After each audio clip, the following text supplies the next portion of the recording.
유월절 6일 전에 예수님께서는 나사로가 살고 있는 베다니로 가셨습니다. 나사로는 예수님께서 죽은 자 가운데서 살리셨던 그 사람입니다. 그 집 사람들은 예수님께 저녁 식사를 대접하였습니다. 마르다는 음식을 접대하는 일을 맡았고 나사로는 예수님과 함께 식사하는 사람들 속에 있었습니다. 마리아가 매우 비싼 나드 향유 약 300g을 가져와서 예수님의 발에 붓고 자기의 머리카락으로 그 발을 닦았습니다. 그러자 그 향기가 온 집안에 가득하였습니다. 예수님의 제자 중 한 사람인 가룟 사람 유다가 그곳에 있었습니다. 그는 나중에 예수님을 배반할 사람이었습니다. 유다가 말했습니다.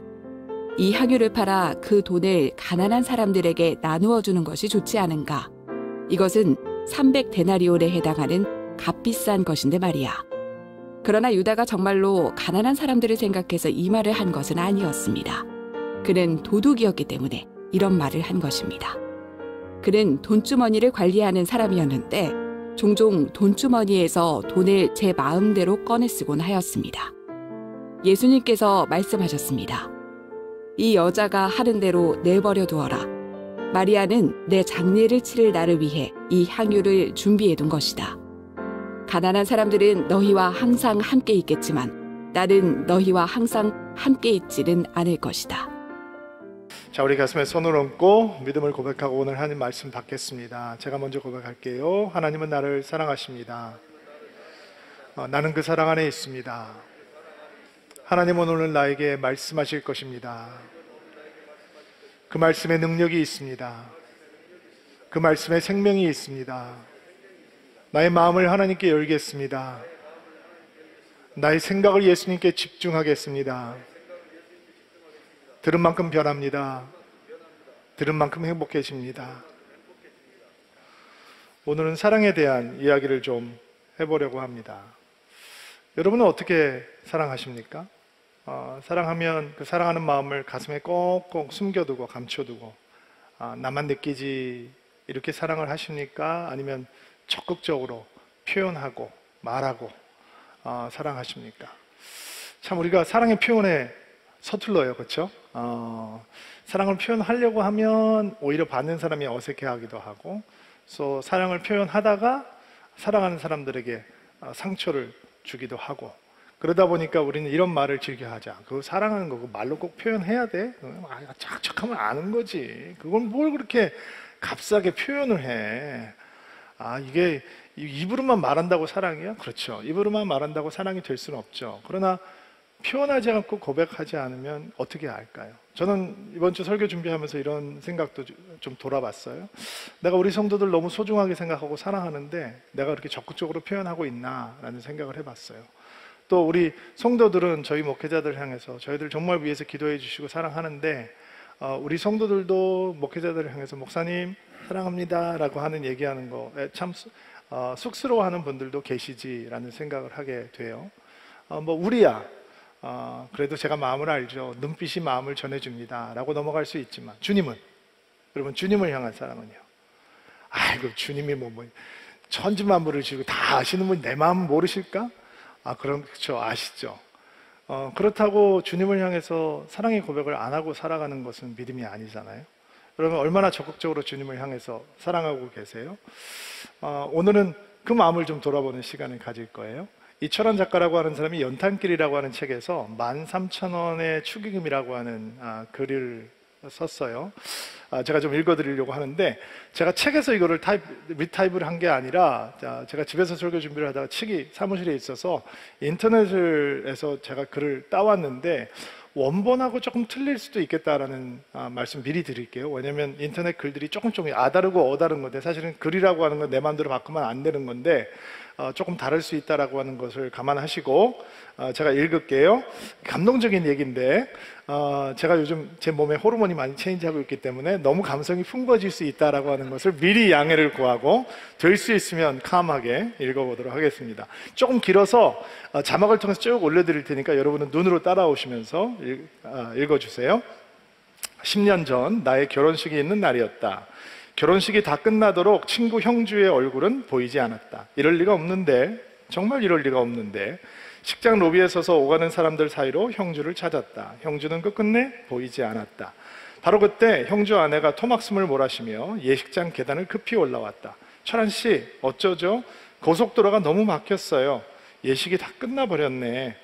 왜 뛰어왔어요? 아기도 등에 업었으면서. 이마에 땀 좀 봐요. 초라한 차림으로 숨을 몰아쉬는 친구와 아내가 너무 안쓰러웠다. 성민이 아빠는 오늘 못 왔어요. 죄송해요.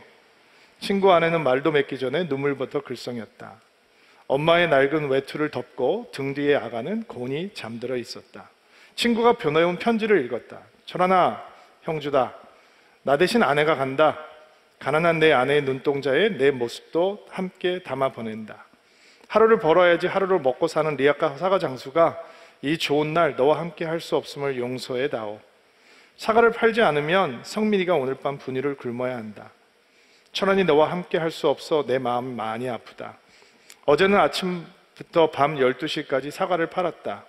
온종일 추위와 싸운 돈이 13,000원이다. 하지만 슬프지 않다. 우리 철안이 장가 간다. 철안이 장가 간다. 너무 기쁘다. 아내 손에 사과 한 봉지를 들려보낸다. 지난밤 노란 백열등 아래서 제일로 예쁜 놈들만 골라냈다. 신혼여행 가서 먹어라. 이 좋은 날 너와 함께 할 수 없음을 마음 아파해다오. 나는 언제나 너와 함께 있다. 해남에서 형주가. 편지와 함께 들어있었던 축의금 13,000원, 10,000원짜리 한 장과 1,000원짜리 3장. 뇌성마비로 몸이 많이 불편한 형주가 거리에 서서 한겨울 추위와 바꾼 돈이다. 나는 웃으며 사과 한 개를 꺼냈다. 형주 이놈, 왜 사과를 보냈대요? 장사는 뭐로 하려고? 씻지도 않은 사과를 나는 우적우적 씹어댔다. 왜 자꾸만 눈물이 나는 것일까?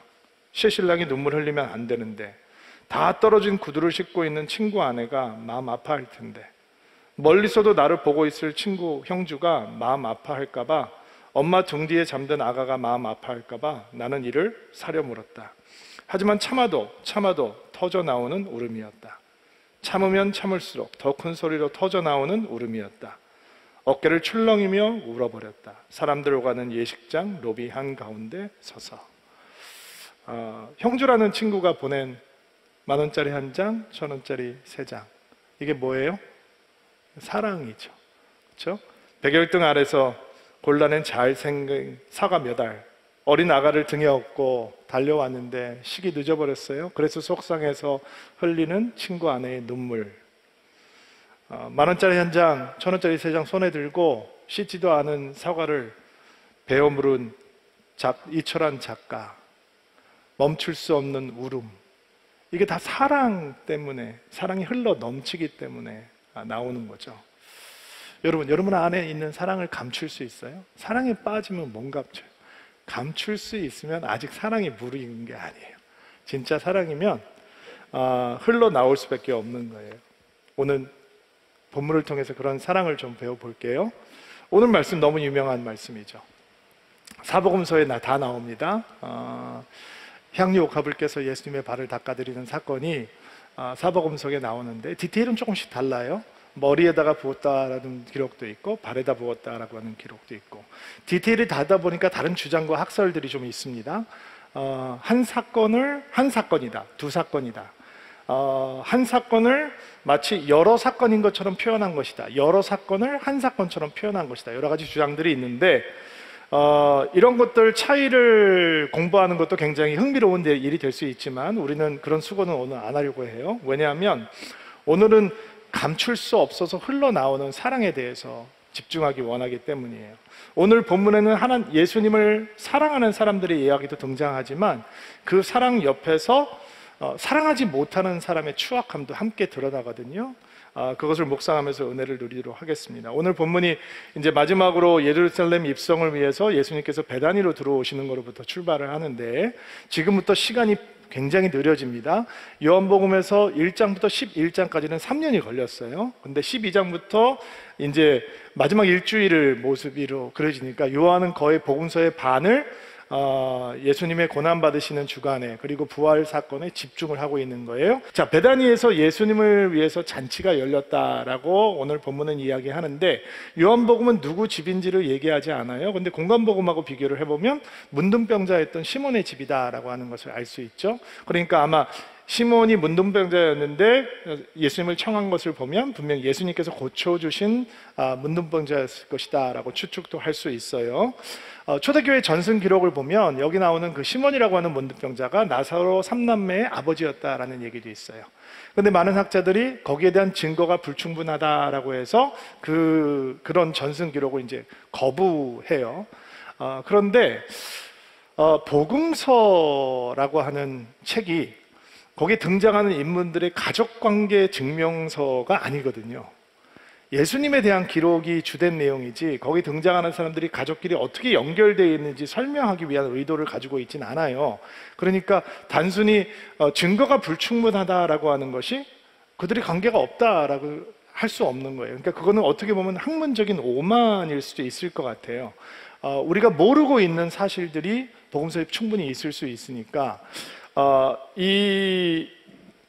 오늘 분명히 잔치를 배설하고 있는 시몬과 그리고 나사로의 삼남매는 굉장히 깊은 관계가 있었던 것 같아요. 왜냐하면 그 잔치의 이 내용 자체가 아마 나사로가 죽은 자 가운데서 살아나왔다는 거에 대한 감사의 잔치처럼 보여지거든요. 자, 이제 본문 속으로 한번 들어가 봅시다. 1절부터 2절 말씀 한번 볼게요. 1절부터 2절 말씀 한 목소리 읽겠습니다. 시작. 6월절 6일 전에 예수님께서는 나사로가 살고 있는 베다니로 가셨습니다. 나사로는 예수님께서 죽은 자 가운데서 살리셨던 그 사람입니다. 그 집 사람들은 예수님께 저녁 식사를 대접했습니다. 마르다는 음식을 접대하는 일을 맡았고 나사로는 예수님과 함께 식사하는 사람들 속에 있었습니다. 자, 잔치를 열어주었던 시몬, 그 집에 모여들었던 사람, 그리고 예수 옆에 앉아있는 나사로, 이 사람 모두 다 굉장한 용기를 가지고 있는 사람들이에요. 왜냐하면 우리가 지난주에 보았던 것처럼 나사로가 죽음에서 걸어 나오는 사건은 파티로 끝나지 않거든요. 대제사장의 주재로 사내들인 공회가 모이게 되고 지금 이 예수가 죽은 자 가운데서 나사로를 불러냈기 때문에 이 사건 때문에 엄청난 인기몰이가 시작이 되었는데 이 한 사람 때문에 유대 민족이 핍박당하고 죽는 것보다 한 사람이 우리 민족을 위해서 죽는 것이 훨씬 낫다. 그러니까 예수를 죽여야겠다라고 결정을 해요. 그게 11장의 결론이에요. 그리고 체포 명령을 내리는 거죠. 예수 잡아들여라. 누구든지 예수를 보면 신고를 해야 한다라고 하는 명령. 이미 예수를 그리스도라고 고백하는 사람들은 출교시키겠다라고 하는 결정은 이미 내려졌고 이제는 구체적으로 예수를 체포해야 된다라고 하는 이제 명령이 내려진 거예요. 그럼에도 불구하고 베다니는 예루살렘에서 3km밖에 떨어져 있지 않거든요. 근데 예수님을 향해서 큰 잔치를 베풀었어요. 사람들이 오고 그 잔치에 참여하기 위해서는 엄청난 용기가 필요한 거예요. 위험을 감수하는 거니까. 그리고 나사로는 예수님 옆에 앉아 있어요. 그게 예수님을 향한 사랑의 고백이고 충성이고 예배하는 마음이었던 거예요. 여러분, 우리 이렇게 생각할 수 있잖아요. 지금 이 나사로가 죽은 자 가운데 살아난 다음에 나사로 때문에 예수를 믿게 되는 사람들이 많이 생기기 시작했거든요. 9절부터 11절 말씀 한번 보세요. 9절부터 11절 말씀 읽어주세요. 시작. 유대인들이 예수님께서 베다니에게 계시다는 소식을 들었습니다. 그래서 그들은 예수님만이 아니라 예수님께서 죽은 자 가운데서 살리신 나사로도 보려고 크게 무리지어 이곳으로 왔습니다.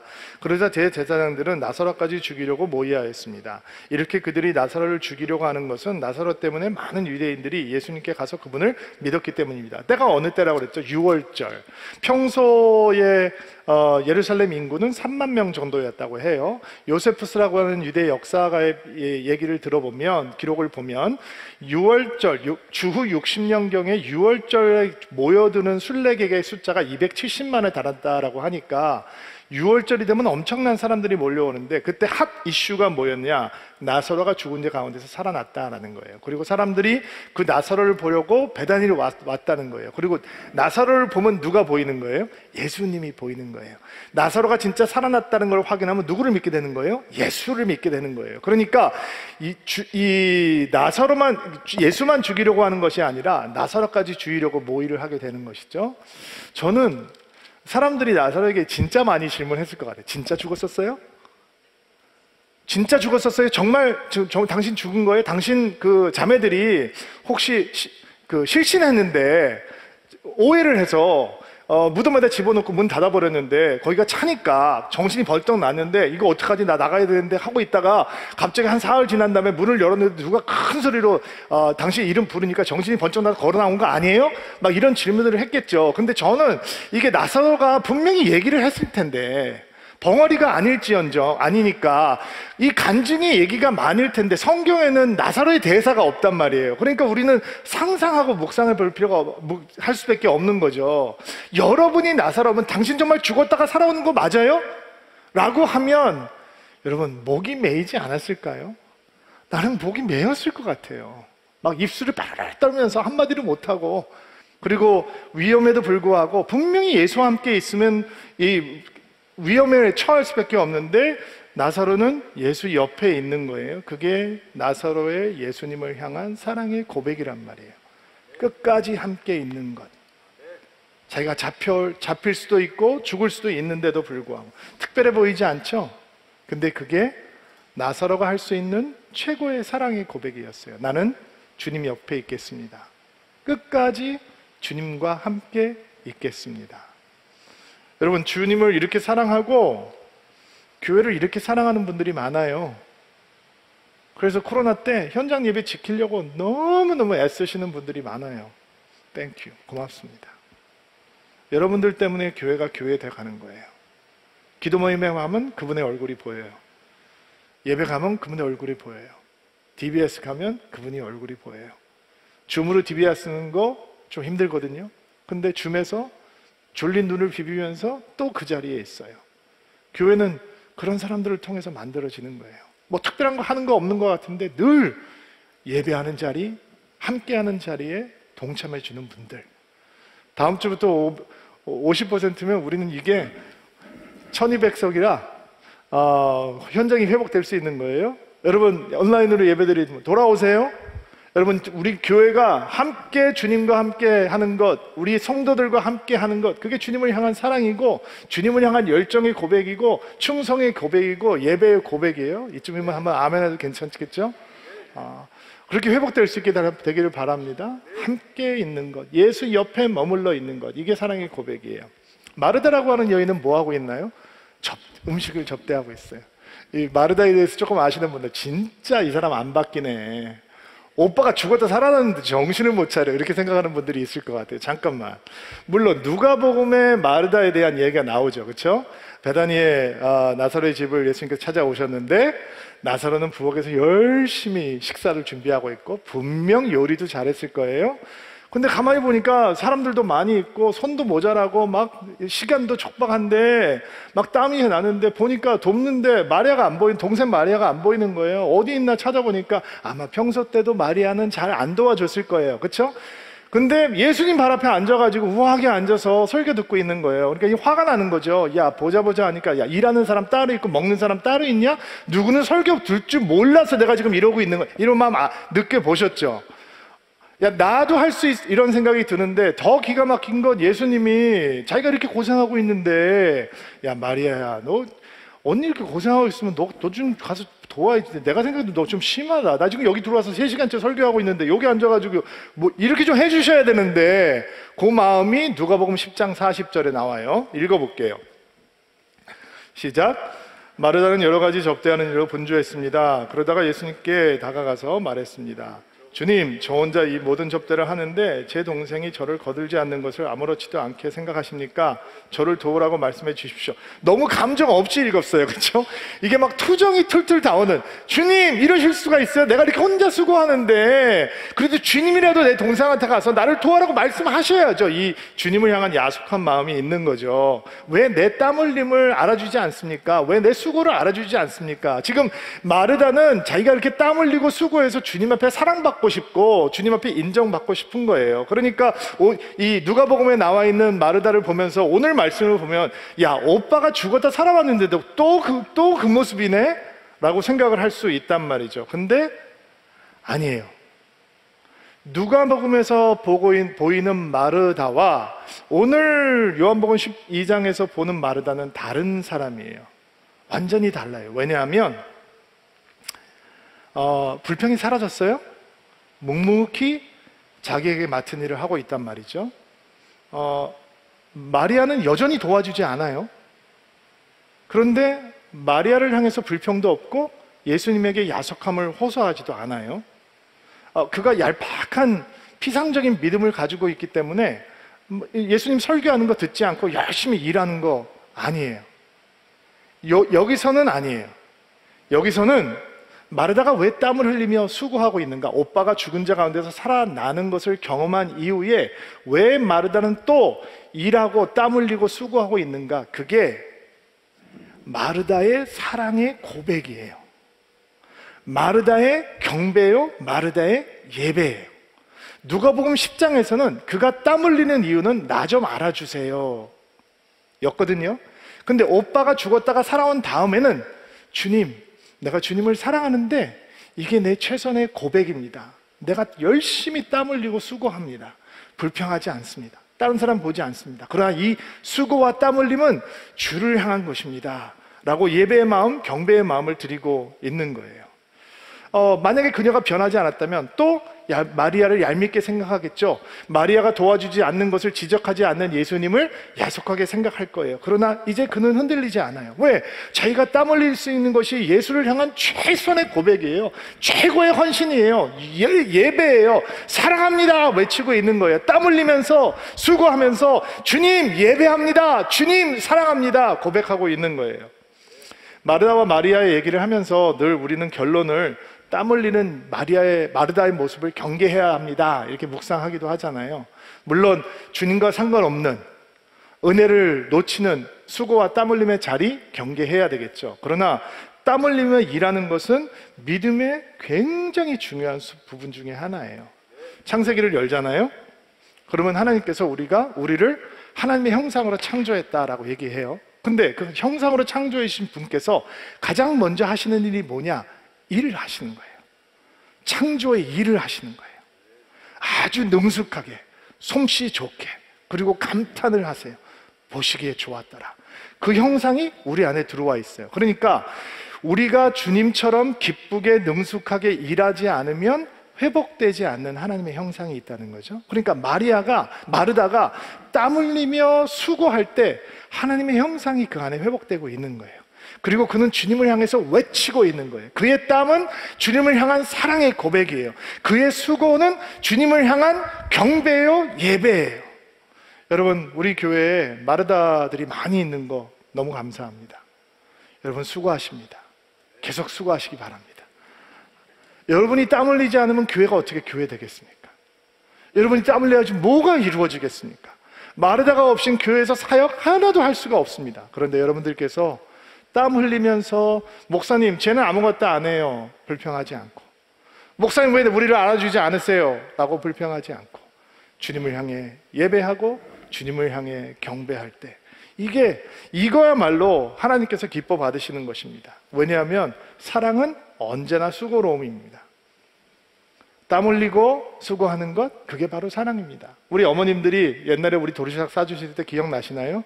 새벽부터 일어나서 도시락을 싸주시죠. 참 이상해요.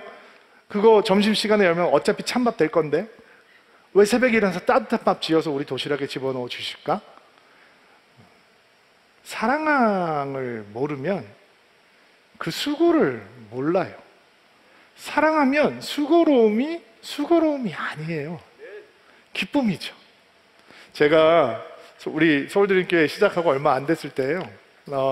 그때는 뭐 성도들도 얼마 안 되고 그랬을 때인데 주민센터를 갔는데 성도 한 분을 만났어요. 반갑게 인사를 하고 일을 보는데 시간이 좀 오래 걸렸어요. 그리고 바깥에 나왔는데 제 차 앞에 그 성도님이 서 계신 거예요. 그래서 제가 아니 형제님 왜 안 가고 여기 서 계세요? 그러니까 아주 수줍게 목사님 여기 구간이 주차 단속 카메라가 있는 구간인데 목사님 번호판을 제가 지금 가리고 서 있습니다. 이거 제가 목사인데 죄송합니다. 개념이 없어가지고 주차, 근데 서울에서 뭐 주차 허용된 만 다니고 다니면 우리 차 놓고 다녀야죠.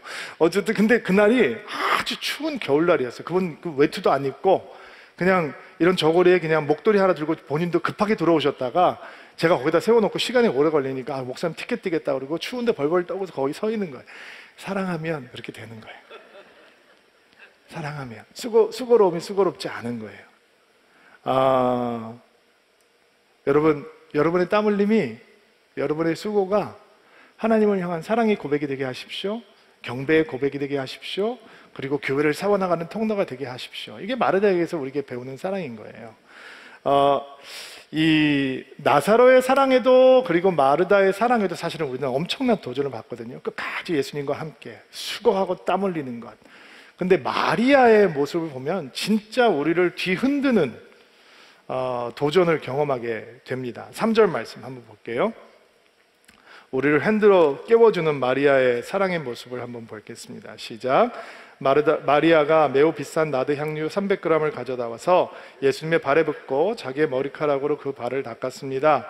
그러자 그 향기가 온 집안에 가득하였습니다. 자, 이 마리아의 행동은 반 문화적이고 반 전통적이고 비상식적이고 비논리적인 행동이죠. 여자가 사람들이 보는 앞에서 머리카락을 보인다. 이거는 문화적으로 허용할 수 없는 것이고, 또 예수님을 그렇게 머리카락으로 발을 닦아드린다. 이거는 예수님에 대한 굉장한 예의가 없는 행동이고 있어서는 안 되는 행동이고, 모든 사람이 다 알고 있어요. 이거는 막았어야 되는 거고 마리아는 하지 말아야 되는 거예요. 그런데 이거를 다 알고 있는데도 불구하고 마리아가 왜 향유를 가져다가 예수님 발 앞에 붓고 그걸 머리카락으로 닦아냈을까? 이 문화적이고 전통적인 틀을 뛰어넘는, 주체할 수 없는, 감출 수 없는, 가둬놓을 수 없는 사랑이 그 안에 있었기 때문이죠. 사랑이 과하기 때문에, 사랑이 너무 지나치기 때문에 문화적으로 오해가 생겨도 개의치 않는 거예요. 할 수밖에 없다라고 생각을 하는 것이죠. 우리는 이 향수를 쉽게 살 수 있으니까 이 나드 향유라는 거에 대한 개념이 별로 없어요. 관념적으로는 아는데 과연 이게 어떤 건지 잘 모른단 말이에요. 이 나드 향유라고 하는 것은 북부 인도 히말라야 산맥 고산지대에서 자라는 나드라고 하는 것으로부터 추출한 향유 기름인데, 이 고산지대라 접근이 힘들 뿐만 아니라 또 이게 무역 통로가 인도 북부에서 팔레스타인까지 들어오려면 만만치 않잖아요. 그러니까 당연히 고가일 수밖에 없죠. 뭐 돈이 있다고 살 수 있는 거냐? 그것도 아니에요. 구하기도 힘든 희귀 물건일 뿐만 아니라 사실은 이 값어치가 나중에 가롯 유다가 불평을 하는 거 300데나리움은 1년 봉급에 해당하는 금액인데, 그러니까 이 향유를 가지고 있으면 가족을 살릴 수 있는 비상금이 되기도 하고 신부 지참금으로 되기도 하고 유산이 되기도 하고 너무너무 가치 있는 물건인 거예요. 쉬운 성경에서는 300g이라고 얘기를 하고 있는데 개역개정은 한근, 원어로는 리트라라고 하는 단위가 쓰이고 있는데, 이거를 계산을 해보면 한 350ml 정도. 그러니까 여러분 생수 작은 거 한 병이 몇 리터? 500ml잖아요. 그러니까 계산이 딱 나오죠. 또 공강복음에 보면 향유가 어디에 담겨 있죠? 옥합에 담겨 있다라고 하는 옥합 향유라고 나오잖아요. 그러니까 옥합이라고 하는 건 뭐냐면 이집트에서 생산되는 투명 대리석이에요. 그러니까 투명 대리석 이 바틀에 나드 향유를 넣어서 이제 씨를 해놓는 거죠. 이거를 깼다는 거예요. 이 깼다라고 하는 게 고대 근동에서는 그릇을 깬다라고 하는 것은 어떤 의미를 가지고 있냐면, 아주 귀한 손님이 자기 집을 찾아왔을 때 접대가 끝나면 그 사람이 썼던 접시와 잔을 깨버렸대요. 당신에게 썼던 이 그릇을 다른 사람에게 주지 않겠습니다. 당신은 나에게 가장 소중한 손님입니다. 이런 고백이라는 거예요. 제가 여러분을 집에 방문하면 절대로 잔 깨지 마세요. 접시 깨지 마세요. 괜찮아요. 그러니까 예수님에게 옥합을 깼다라고 하는 건 아마 그 병목을 깨버려서 부어드렸다라고 생각을 할 수 있을 것 같은데, 무슨 뜻이냐면 예수님, 당신은 나에게 가장 소중한 분입니다. 그 어느 분도 당신보다 소중한 분은 없습니다. 이런 고백이 되는 거예요. 여러분, 감추려고 해도 감출 수 없는 사랑이 있다는 거 아세요? 계산하지 않고 아끼지 않는 사랑이 있는 거 알고 있습니까? 다른 사람 눈에는 바보 같아 보이는데 주어도 주어도 부족하고 있는 사랑이 바로 마리아의 사랑이에요. 우리가 배워야 되는 사랑이죠. 사람들은 향유가 얼마짜리인지를 생각해요. 근데 마리아는 그런 생각을 하지 않아요. 왜? 예수님이 더 존귀한 분이시기 때문이죠. 향유의 가치보다 예수님의 가치가 더 커 보이는 거예요. 사랑이 없으면 계산해요. 사랑이 깊으면 계산 안 해요. 부어 드리는 거예요. 그리고도 부족하다고 생각하는 겁니다. 너무 기가 막힌 사실은 이렇게 마리아가 자신의 향유를 주님 앞에 드리면서 사랑을 고백하는데 유다만 흥분하고 싫어했던 게 아니고요. 마태복음을 보면 제자들이 흥분하고 싫어했다라고 얘기하고 마가복음을 보면 몇몇 사람들이 마리아를 책망했다라고 얘기합니다. 왜 화내느냐? 왜 흥분하느냐? 사랑에 빠지지 않은 사람은 사랑에 빠진 사람을 이해할 수 없는 거예요. 예수님을 사랑하지 않고 있는 사람들에게는 예수님을 사랑하는 마리아의 행동은 foolish, 바보 같은 거예요. 어리석은 거예요. 왜? 그거 팔아서 가난한 사람 줄 수 있고 다른 사람 도울 수 있다라고 생각하는 거예요. 그 사람들에게는 그런 행동이 예수를 사랑하는 것보다 더 가치 있다고 생각하는 거예요. 제자들이 예수님의 말씀을 알아듣지 못하거든요. 그러니까 예수님을 향한 사랑을 아직 배우고 있지 못한 겁니다. 근데 마리아는 주님이 나에게 가장 소중한 분입니다. 가장 귀중한 분이 무엇을 주님 앞에 아끼겠습니까?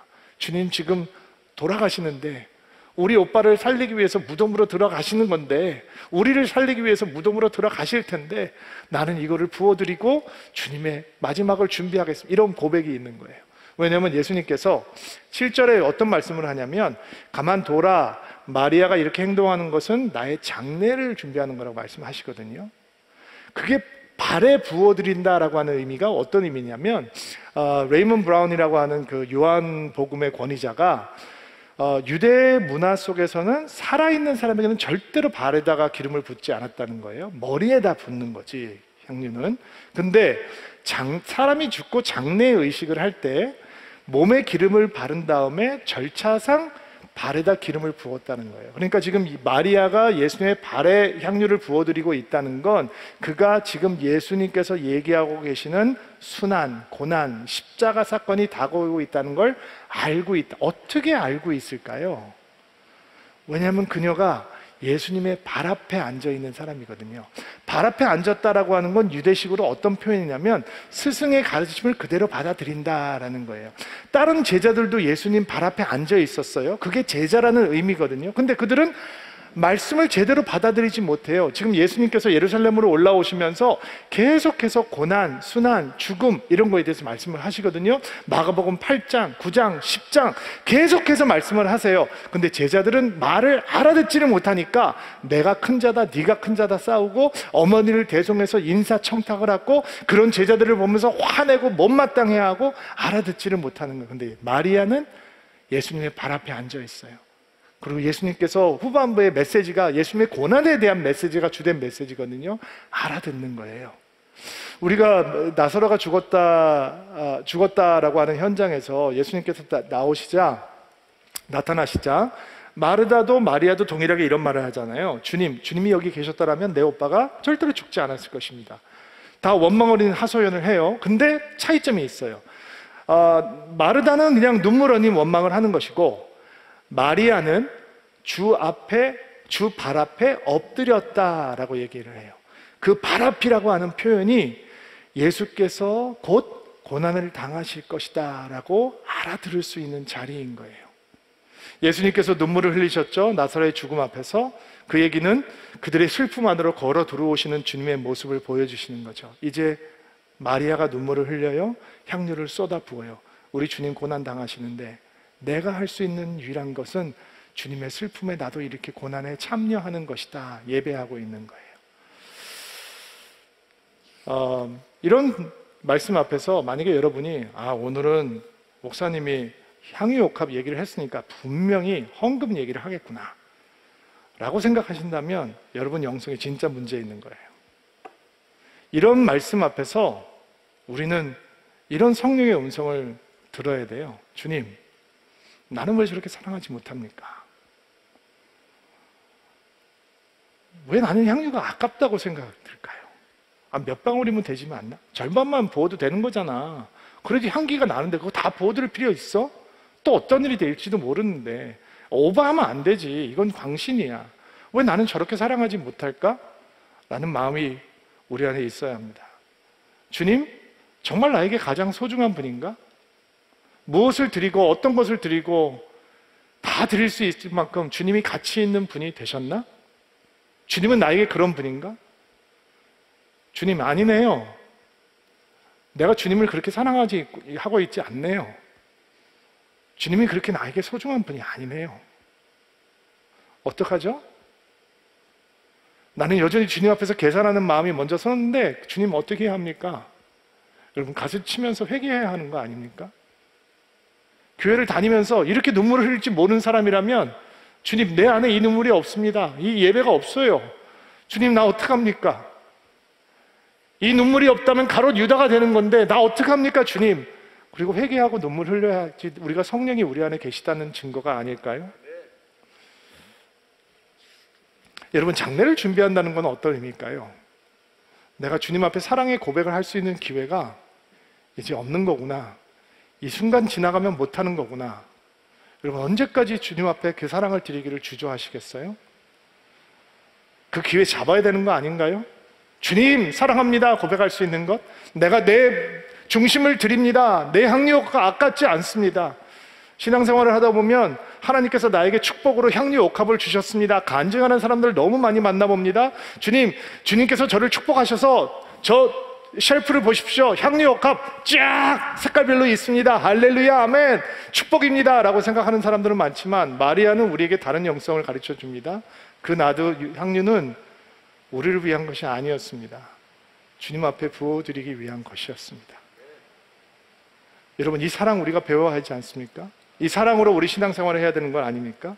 사랑의 이야기는 언제나 사랑하지 못하는 사람의 추악함을 드러냅니다. 4절부터 6절 말씀 읽어볼게요. 시작. 예수님의 제자 중에 한 사람인 가롯 유다가 그곳에 있었습니다. 그는 나중에 예수님을 배반할 사람이었습니다. 유다가 말했습니다. 이 향유를 팔아 그 돈을 가난한 사람들에게 나누어 주는 것이 좋지 않은가? 이것은 300데나리온에 해당하는 값비싼 것인데 말이야. 그러나 유다가 정말로 가난한 사람들을 생각해서 이 말을 한 것이 아니었습니다. 그는 도둑이었기 때문에 이런 말을 한 것입니다. 그는 돈주머니를 관리하는 사람이었는데 종종 돈주머니에서 돈을 마음대로 꺼내 쓰곤 하였습니다. 유다가 예수님의 사역비를 관리했던 것 같아요. 많은 돈이 있었기는 아니겠죠. 어쨌든 돈이 모이게 되니까 돈을 관리했던 사람 같아요. 의아하죠? 왜 유다였을까? 신뢰받았다는 얘기겠죠. 돈 관리로 치면 마태가 더 잘하지 않을까요? 세리인데, 그렇죠? 샘도 빠를 텐데 왜 유다에게 맡겼을까? 그만큼 유다가 신뢰를 받았다는 거죠. 12제자 다 부족한 사람들이에요. 다 실수가 많았어요. 유다만 부족한 거 아니에요. 그러나 그들은 예수의 옆에 머물러 있고 예수의 사랑을 받으면서 변화해 가죠. 근데 유다는 예수 옆에 머물러 있는데도 예수로부터 가장 멀리 떨어져 있는 사람이고, 예수님의 사랑을 받고 신뢰를 받으면서도 예수님의 사랑과 신뢰에도 불구하고 변화되지 않는 사람인 거예요. 예수를 사랑할 수도 없고 예수를 믿지도 못하는 사람인 거죠. 예수님과 보내는 마지막 일주일, 그도 분명히 예수님의 십자가에 대해서 듣고 있는데 그는 예수님의 고난 안에, 슬픔 안에 동참하는 것이 아니라 예수님을 은30에 팔아버리려고 하는 생각을 갖게 되죠. 그리고 예수님을 배신해요. 끝까지 회개할 기회를 붙들지 못해요. Why? 왜? 예수님에게 가장 가까운 곳에 있는데, 예수님에게 사랑받고 있는데 왜 유다는 이렇게 주님을 떠나가는 사람이 될까? 왜냐하면 그 안에 중심이 예수님이 아니에요. 돈이에요. 돈, 탐욕. 가난한 사람을 얘기하고 있지만 그거는 포장된 삐뚤어진 정의감이에요. 이거 팔아서 가난한 사람, 그럼 자기 돈으로 하면 되지, 왜 남의 거 가지고. 유다 같은 사람들의 특징은 절대로 자기는 희생하지 않아요. 그리고 남들 것으로 가난한 사람을 도와야 된다고 큰 소리 치죠.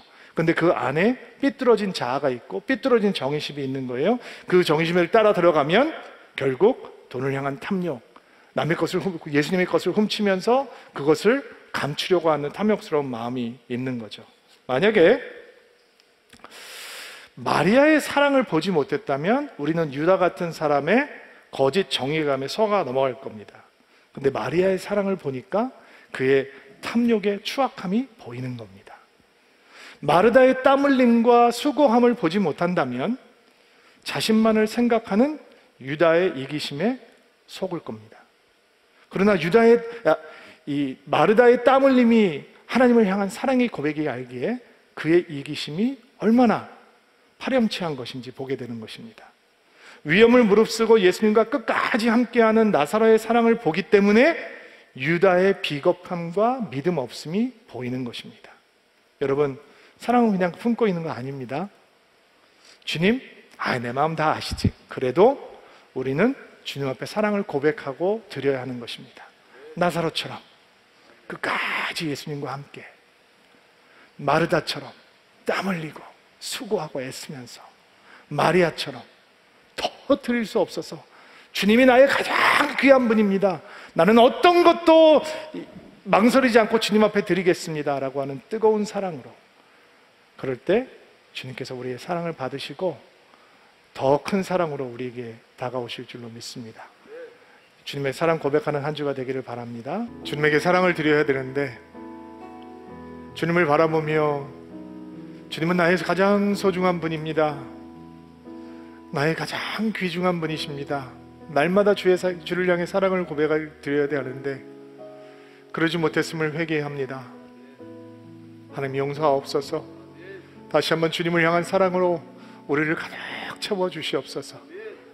나사로처럼 어떤 경우에도 예수의 옆에 머물러 있는 사랑을 고백을 하게 하옵소서. 마르다처럼 수고하고 땀 흘리고 그것이 주님을 향한 사랑의 고백이요 예배요 경배가 되게 하옵소서. 마리아처럼 최고의 것을 드림으로, 눈물 흘림으로 주님에게 사랑을 고백할 마지막 기회를 놓치지 아니함으로 사랑을 주님 앞에 드릴 수 있는 보배로운 믿음의 인생들이 되게 하옵소서. 이번 한 주간 우리 드림인들이 주님을 바라보고, 주님 사랑합니다, 주님은 나의 최고입니다, 주님은 나의 모든 것입니다, 주님은 나의 가장 귀중한 분입니다 고백하며 살아갈 수 있는 한 주 될 수 있도록 주여 은총을 베풀어 주옵소서. 예수님의 이름으로 기도하옵나이다.